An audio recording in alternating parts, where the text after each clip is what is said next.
একদিন এক তরুণ একটি গাছের নিচে বসেছিল। তার জীবনের অনেক কিছু হারিয়ে গেছে।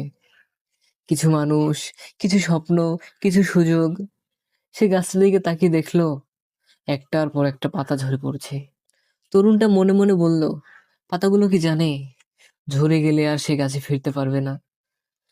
হঠাৎ করেই তার মনে হলো, হয়তো পাতাগুলো জানে তাদের ঝরে যাওয়াটাই শেষ নয়। কারণ একটা গাছ কখনো শুধু ঝরে পড়া পাতার গল্প নয়, তার গল্পের পরের অধ্যায়ে থাকে নতুন কুড়ি, নতুন পাতা, নতুন সবুজ। ঠিক তেমনি আমাদের জীবনও।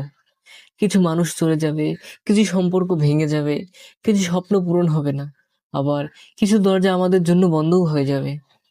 তখন মনে হবে হয়তো সব শেষ, কিন্তু হয়তো আল্লাহ আমাদের জীবনের একটি অধ্যায় শেষ করছেন, যাতে নতুন একটি অধ্যায় শুরু করতে পারে। তাই হারিয়ে গিয়ে কখনো থেমে যেও না। ধৈর্য ধরো, নিজেকে বদলাও, নিজের ভুল থেকে শেখো, আল্লাহর উপর ভরসা রাখো। মনে রেখো, শীতের ঝরা পাতা যেমন বসন্তের নতুন কুড়ির খবর দিয়ে যায়, তেমনি জীবনের কিছু হারানো হয়তো আমাদের নতুন শুরুর ইঙ্গিত। আজ হয়তো তুমি ঝরে যাওয়া পাতার মতো একা, কিন্তু গল্প এখানেই শেষ নয়। অপেক্ষা করো, ধৈর্য ধরো, নিজেকে প্রস্তুত করো, নতুন কিছু আসবে ইনশাআল্লাহ। আল্লাহর উপর শুধু ভরসা রাখো।